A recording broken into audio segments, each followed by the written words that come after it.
আজ ফলহারিণী কালী পুজো, তা বিশেষ মায়ের আজকে এখানে মাতৃমন্দিরেও তাই একটু ছবি প্রথমে দর্শন করালুম মায়ের। মা এখানে সর্বমঙ্গলা মা, ফলহারিণী, সর্বমঙ্গলা সব একই, অভিন্ন কালীরই এক একটি বিশেষ রূপ। মা সর্বমঙ্গলা মন্দির, পলাশীপাড়া, নদিয়া, মা শারদা রামকৃষ্ণ আশ্রম।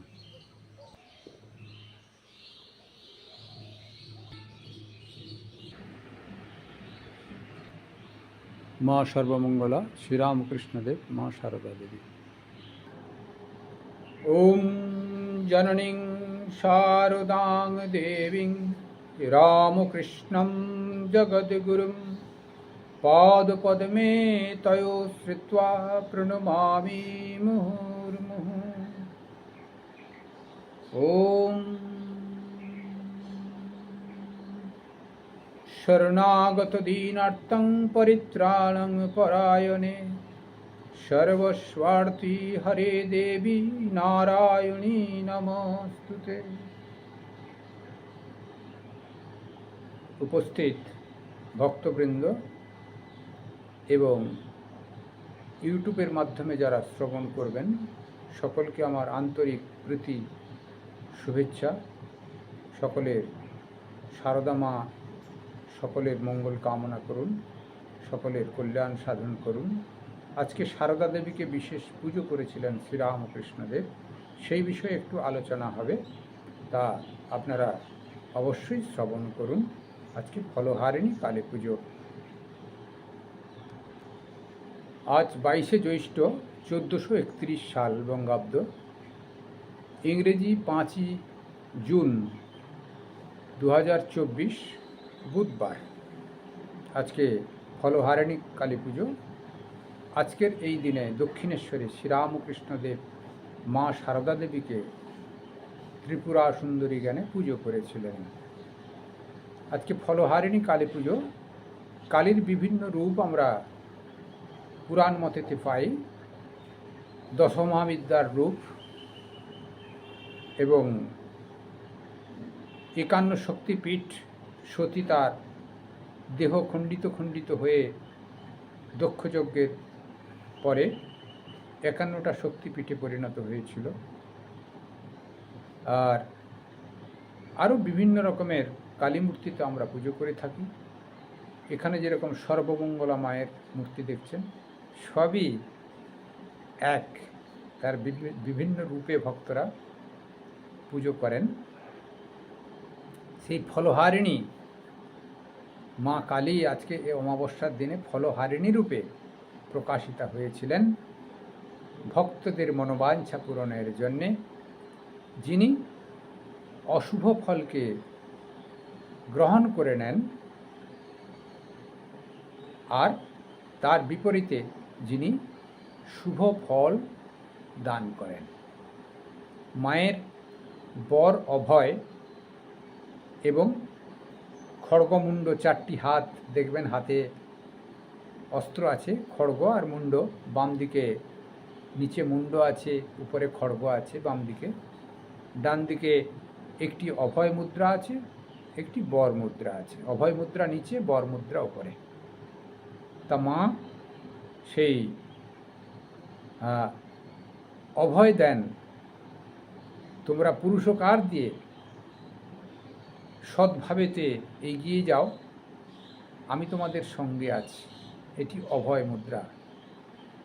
আর আশীর্বাদ হচ্ছে তিনি অশুভ কর্মকে সরিয়ে নেন, দিয়ে শুভ আশীর্বাদ দেন, শুভ ফল দেন। তা সেই হিসেবে মা ফলহারিণী দেবীর পুজো হয়। আজকে একটা বিশেষ তিথি। এই ফলহারিণী শুভ ফলকে নিজের ভিতরে আনয়ন এবং অশুভ ফলকে নিবারণের জন্যে অনেক ভক্তরা আজকে দক্ষিণা কালিকার পুজো করেন। দক্ষিণা কালিকার উপস্থিতি মূর্তি করেই অনেকেই করেন, সংস্থাতেও করে। তা আমরাও আজকে ফলহারিণী কালী পুজোর দিনেতে রামকৃষ্ণ মঠ মিশনেও পুজো দেখতে পাই। রামকৃষ্ণ মঠ মিশনের পুজো আমি যখন বেলুড় মঠে ছিলাম তখন রাত্রি 8:30 9টার সময়, কখনো 10টা তিথি হিসেবে পুজো হয়েছে। ষোড়শ প্রচারের পুজো সারদা মায়ের ছবিতে হয়। আর সারদা মাকে বিশেষ বস্ত্র পরিধান করে পুজো করা হয় এবং বিশেষ হচ্ছে পাঁঠা বলি দিয়ে ভক্তরা নিয়ে আসেন কালীঘাট থেকে, সেটি রন্ধন করে বড় হান্ডাতে সেটা মাকে ভোগ চড়ানো হয়। মা কালী জ্ঞানেতে ভোগ চড়ানো হয়, সারদা জ্ঞানেতে নয়, মা কালী জ্ঞানেতে ভোগ চড়ানো হয় এবং সেটি সকলেই প্রসাদও পায়। সকালে সমস্ত ভক্ত সাধু ওই একটু করে হয়তো ভাগে পড়বে। সকালে পুজোর শেষে সকাল 6:30টায় ঘণ্টি পড়ে, সেই ঘণ্টিতে সবাই বসে যায়, প্রসাদ পায়। তা বেলুড় মঠ তথা অনেক ব্রাঞ্চেই পুজো হয়।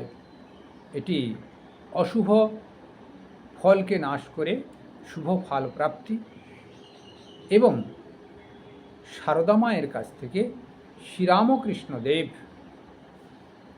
তার নিজের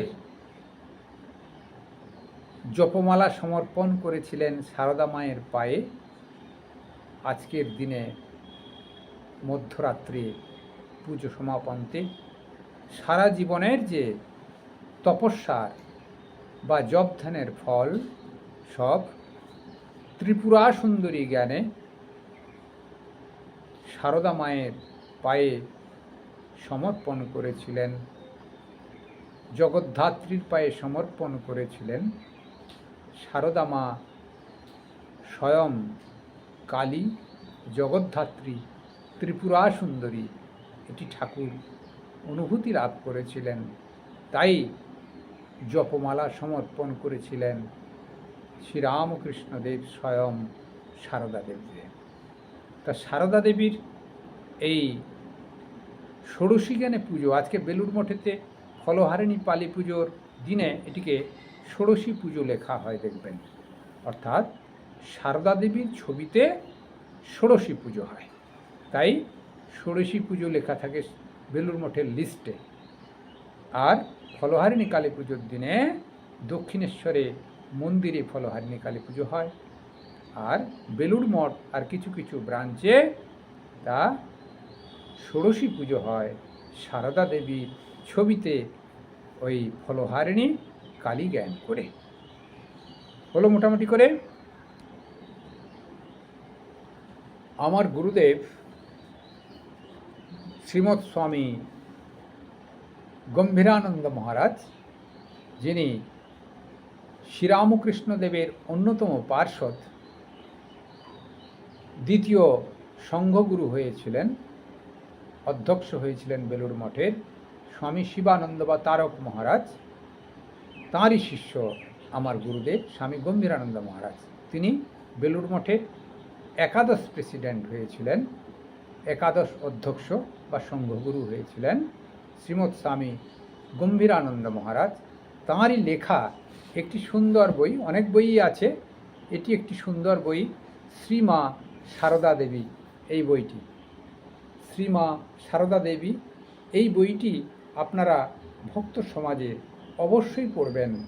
শ্রীমা সারদা দেবী, এই বইতে আপনারা সারদা দেবীর এই সুন্দর জীবনীটুকু ভারী সুন্দরভাবে হৃদয়ঙ্গম করতে পারবেন। তা এই সারদা দেবীর বই থেকে আমি শ্রীমা সারদা দেবীর দেবীর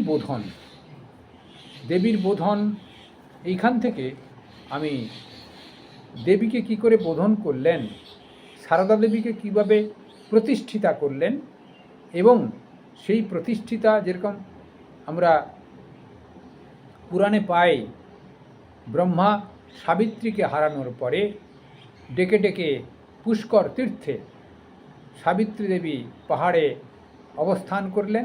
তখন এক গোয়ালিনীকে বিবাহ করলেন, পানি গ্রহণ করলেন হোমযজ্ঞ সমাপ্ত করবার জন্য।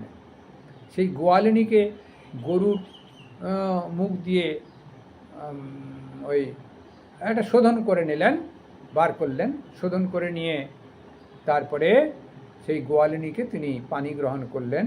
তার নাম গায়ত্রী দেবী। পাওয়ার পরে তার কাছেই সমস্ত কিছু শক্তির অধিকার হয়ে গেল, তিনি শক্তির অধিকারিণী হলেন। তা সেই আমাদের সারদা দেবীকে পূজন করার পরে সারদা দেবী স্বয়ং শক্তির অধিকারিণী হয়েছিলেন। সেটি ঠাকুর শ্রীরামকৃষ্ণদেব স্বয়ং বুঝতে পেরেছিলেন, তাই তিনি জপমালাও সমর্পণ করেছিলেন শ্রীরামকৃষ্ণদেব। এটি আমরা আলোচনা করব। তা এখন শ্রীমা সারদা দেবীর বই থেকে এই কি করে সারদা দেবীর পুজো হয়েছিল সেটি আমরা ডিরেক্ট বই থেকে একটু পাঠ করছি। এটা সুন্দর লাগবে, আপনারা অবশ্যই বারবার শ্রবণ করবেন, ভারী সুন্দর। শ্রীমায়ের প্রথমাগমনের পর তার সঙ্গে কিছুদিন এক শয্যায় শয়ন করে ঠাকুর তাঁর পবিত্রতা সম্বন্ধে সম্পূর্ণ নিঃসন্দিগ্ধা হইয়াছিলেন। এখানে সাধু চলতি মিশে যাচ্ছে, তা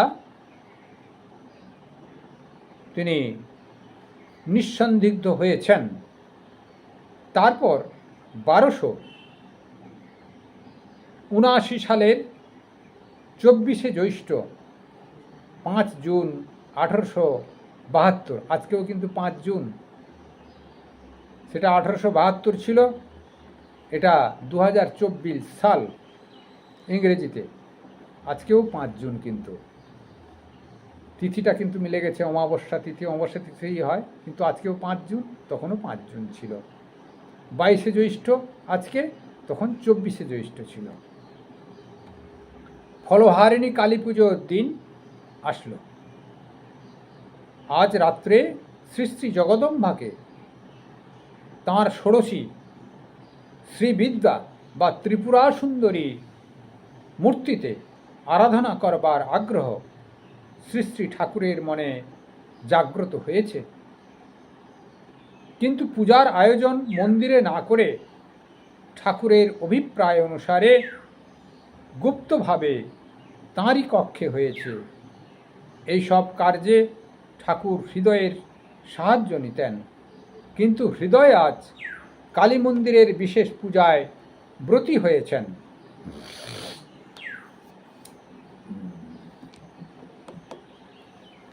সুতরাং তিনি ঠাকুরকে যথাসম্ভব সাহায্য করে মন্দিরে চলে গেলেন। পরে রাধা গোবিন্দের রাত্রিকালীন সেবা পূজা শেষ করে দিনু পূজারী ঠাকুরের ঘরে এসে অবশিষ্ট আয়োজনে মন দিলেন। পূজাদ্রব্য সমস্ত যথাস্থানে সজ্জিত হল। আরাধ্য দেবীর কোনো প্রতিমা না থাকলেও তার জন্যে আলিম্পন শোভিত পীঠ ঠাকুরের চৌকির উত্তরে পূজকের সম্মুখে উপস্থিত হল। এরূপে ষোড়শীর বা ত্রিপুরা সুন্দরীর পূজার সমস্ত আয়োজন শেষ করতে রাত্রি 9টা বেজে গেল। দিনু পূজারী তখন চলে গেলেন। শ্রীমাকে পূজাকালে উপস্থিত থাকবার জন্যে ঠাকুর পূর্বেই বলে পাঠিয়েছিলেন। এখন তিনি ঘরে এসে নিবিষ্ট মনে ঠাকুরের পুজো দেখতে লাগলেন। ঠাকুর পূর্বমুখ হয়ে পশ্চিম দিকের দরজার কাছে বসলেন। মন্ত্র উচ্চারণ সহায়ে পূজা দ্রব্য সকল শোধনের পর তিনি যথাবিধি পূর্বকৃত শেষ করলেন এবং শ্রীমাকে নির্দিষ্ট পীঠে উপবেশনের জন্য ইঙ্গিত করলেন। পূজা দেখতে দেখতে মাতা ঠাকুরানীর অর্ধবাহ্য দশা উপস্থিত হয়েছিল। সুতরাং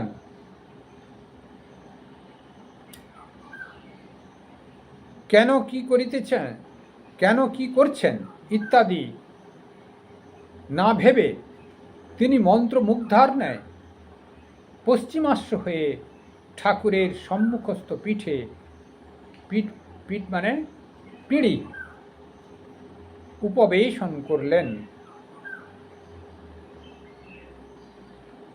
তখন মন্ত্রপুত কলসের জল নিয়ে ঠাকুর বারংবার শ্রীমায়ের অভিষেক করলেন। তারপর তাকে মন্ত্র শ্রবণ করে প্রার্থনা মন্ত্র উচ্চারণ করলেন। হে বালে, হে সর্বশক্তির অধীশ্বরী মাতো, ত্রিপুরা সুন্দরী, সিদ্ধিদ্বার উন্মুক্ত করো। এর শরীর মনকে পবিত্র করে এতে আবির্ভূতা হয়ে সর্বকল্যাণ সাধন করো। পরে তিনি মাতা ঠাকুরানীর অঙ্গে মন্ত্র সকলের যথাবিধি বিন্যাস করে সাক্ষাৎ দেবী জ্ঞানে তাকে ষোড়শ উপচারে পুজো করলেন। পূজান্তে ভোগ নিবেদিত হল। অবশেষে পূজক নিবেদিত মিষ্টান্নাদির কিয়দংশ স্বহস্তে নিয়ে দেবীর শ্রীমুখে প্রসাদ করলেন। দেখতে দেখতে বাহ্য জ্ঞান শূন্য শ্রীমা সমাধিস্থ হলেন। ঠাকুরও অর্ধবাহ্য দশায় মন্ত্র উচ্চারণ করতে করতে সমাধি রাজ্যে চলে গেলেন।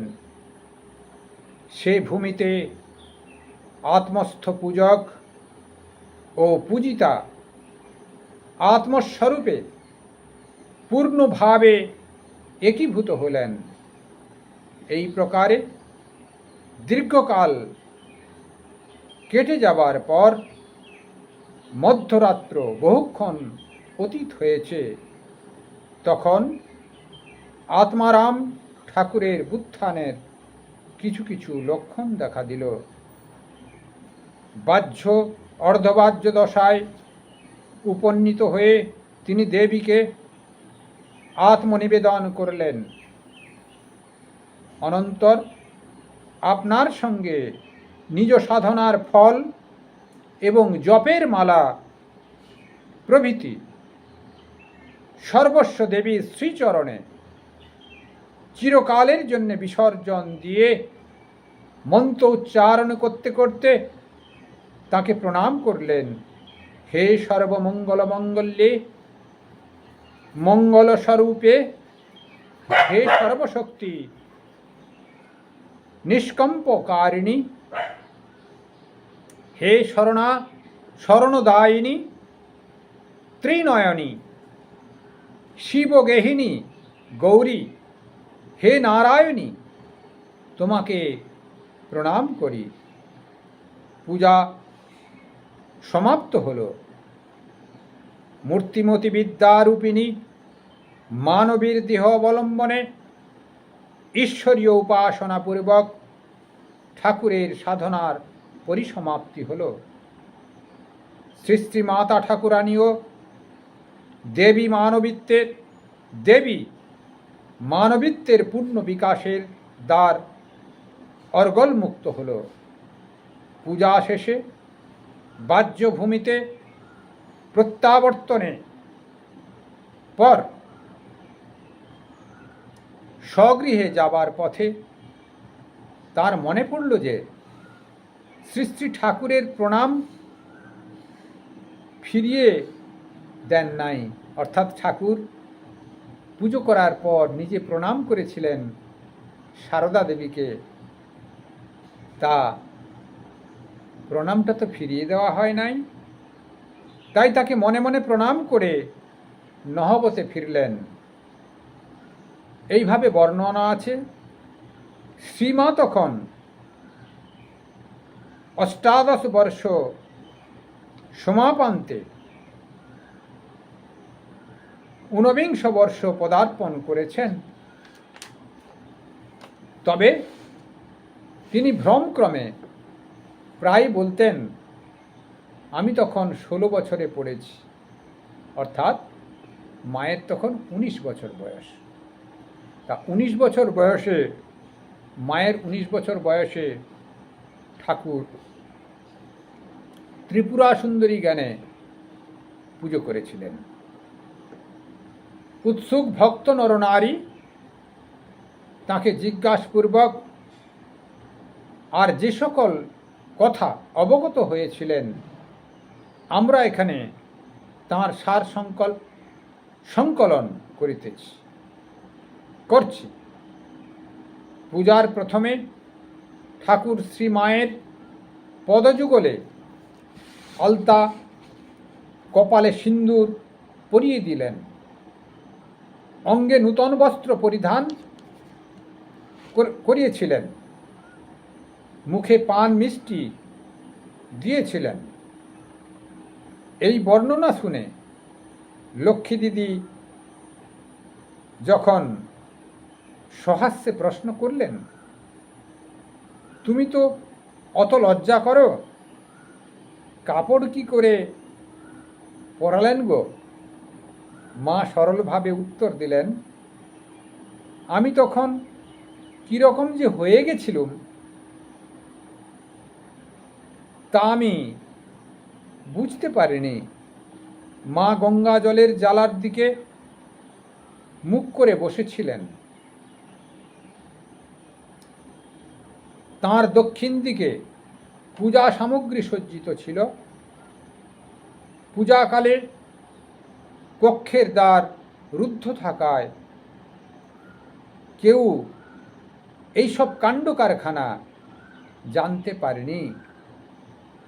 বাইরের উৎসবের কোলাহলে পূজার ব্যাঘাত হয়নি দ্বার রুদ্ধ থাকার জন্যে। গৃহে ঠাকুর ও মা ব্যতীত কেউই ছিলেন না। শেষাশেষি হৃদয় এসেছিলেন। পূজা অবসানে মায়ের এক সমস্যা উপস্থিত হল। পূজার প্রাপ্ত শাঁখা শাড়ি ইত্যাদি দ্রব্যের কীরূপ ব্যবস্থা হবে, অর্থাৎ মাকে, সারদা মাকে যেগুলো ষোড়শী জ্ঞানে অফার করেছিলেন, ষোড়শী পুজোতে যেসব দ্রব্য ব্যবহার হয়েছিল সেগুলো কি হবে? কারণ তার তো আর গুরুমা ছিল না, যেটি নিয়ে গুরুমাকে আমরা যেরকম পুজো করলে, কেউ ভক্তরা পুজো দিয়ে গেলে সেটি আশ্রমে থেকে যায়, কোনো বিশেষ ভক্তকে দেওয়া যায় বা সাধু সন্তরা পরিধান করেন, এরকম ব্যবস্থা আছে। এটি শাড়ি, শাঁখা এগুলো কাকে দেবেন? উপযুক্ত আধার চাই। পূজার প্রাপ্ত শাঁখা শাড়ি ইত্যাদি দ্রব্যের কীরূপ ব্যবস্থা হবে? কারণ তাঁর তো আর গুরুমার ছিলেন না, তাকে দিবেন। সর্ববিষয়ে ব্রহ্মদৃষ্টি সম্পন্ন ঠাকুর এটি শুনে একটু ভেবে বললেন, তা তোমার গর্ভধারিণী মাকে দিতে পারো, কিন্তু দেখো তাকে যেন মানুষ জ্ঞান করে দিও না, সাক্ষাৎ জগদম্বা ভেবে দিও।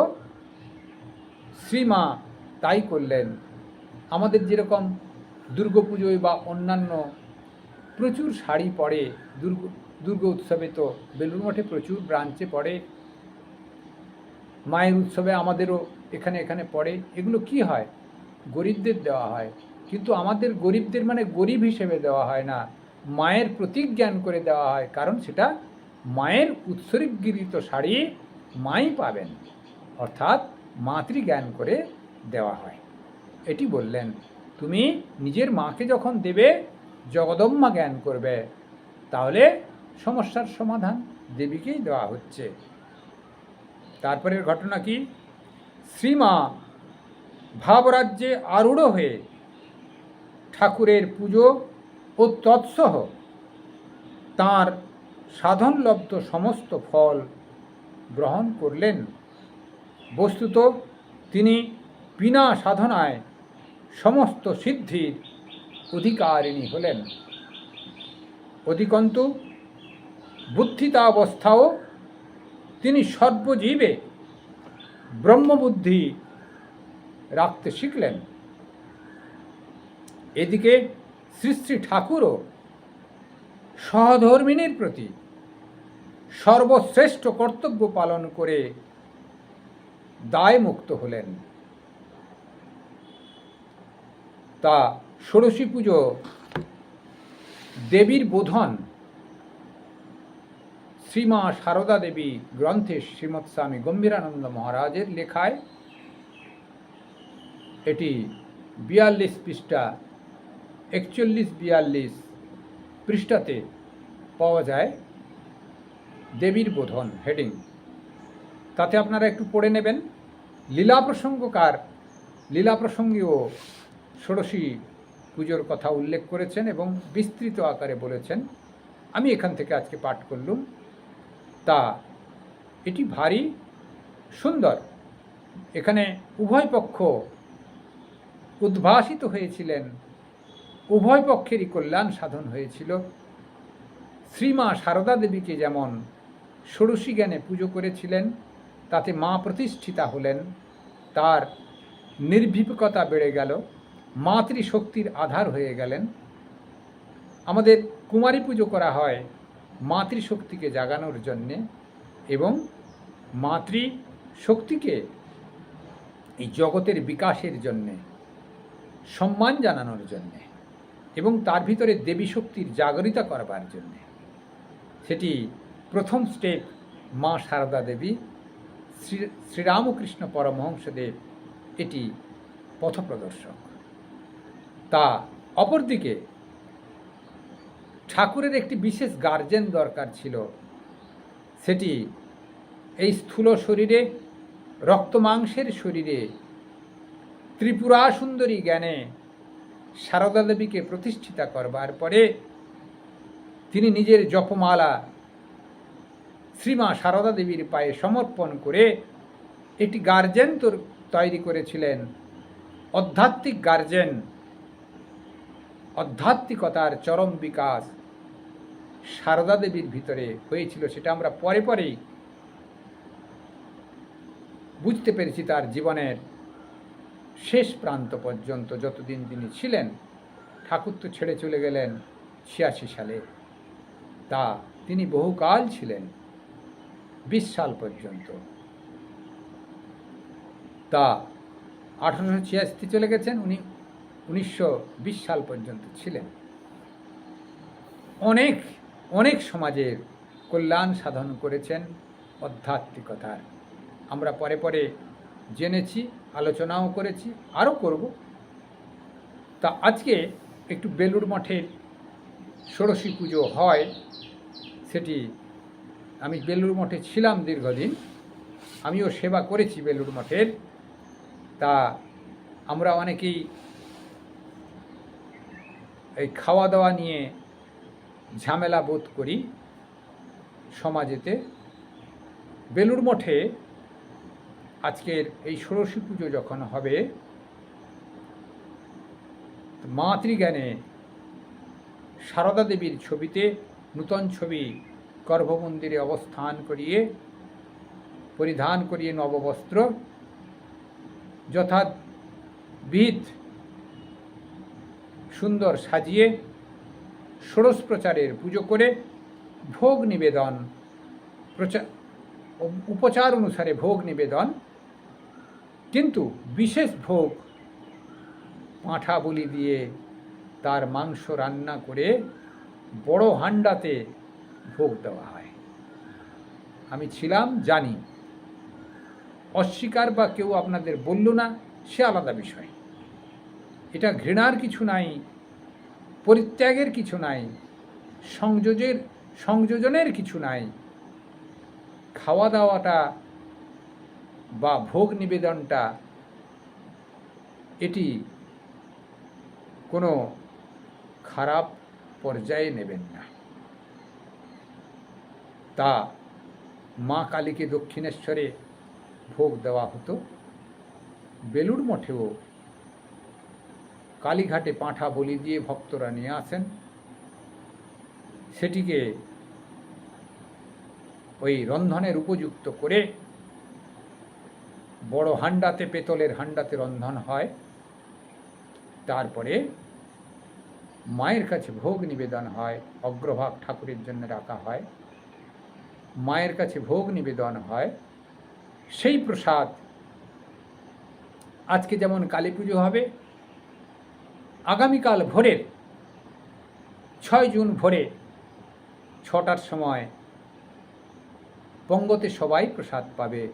সাধু ভক্ত সবাই হয়তো কিঞ্চিত মহাপ্রসাদ পাবেন। তা সেখানে যারা বৈষ্ণব ভক্ত আসেন তারা খায় কিনা জানি না, কেউ কেউ আসেন। আর মঠ মিশনের ভাবধারার ভক্তরা তো প্রায়ই এসে একটু প্রসাদ নেওয়ার জন্যে উপস্থিত থাকেন, সাধুরাও থাকেন। তা প্রসাদে দোষ নাই, প্রসাদ গ্রহণ করবেন। যা ভগবানকে নিবেদন হয়, যা মাকে নিবেদন হয়, সেটি দোষমুক্ত হয়ে যায়। দোষ সংযুক্তিকরণ যেটি ভাবনা আছে সেটি সম্পূর্ণ কেটে যায়। তাই প্রসাদ গ্রহণ করবেন, প্রসাদে সমস্ত দোষ হরণ হয়ে যায়। আজকে ফরহালি কালী পুজোর দিনে এই ফল হরণ, মায়ের প্রসাদ খেলে সমস্ত অপকর্মের ফল হরণ হয়ে যাবে। ফলহারিণী কালী পুজো, অশুভ ফল সমস্ত হরণ হয়ে যাবে। সারদা মায়ের বিশেষ করে আজকে পুজো করবেন, সারদা মাকে ভোগ নিবেদন করবেন। দক্ষিণা কালী, ফরহালিনী কালী জ্ঞানে তা দিব্য দর্শন হবে এবং প্রসাদ গ্রহণ করে তার অশুভ শক্তিকে, মনের ভিতর থেকে অশুভ শক্তিকে নাশ করবেন। তাতেই সকলের কল্যাণ হবে। সর্বে ভবন্তু সুখিনঃ, সর্বে সন্তু নিরাময়া, সর্বে ভদ্রাণি পশ্যন্তু, মা কশ্চিৎ দুঃখমাং ভবেৎ। আজকে এই ফলহারিণী কালী পুজো সম্পর্কে আপনাদের কাছে একটু আলোচনা করলাম। আপনারা অবশ্যই শ্রবণ করবেন এবং শেয়ার করবেন। যারা যারা সাবস্ক্রাইব করেননি করবেন, যত ইচ্ছা শেয়ার করবেন। একটু মাথায় ঢুকুক সবার, তাতে কল্যাণ সাধন হবে। সারদা মায়ের কথা অপূর্ব কথা, ঠাকুরের কথা অপূর্ব কথা, ভগবত প্রীতির কথা অপূর্ব কথা। আপনাদের সকলের কল্যাণ হোক। শান্তি, শান্তি, শান্তি।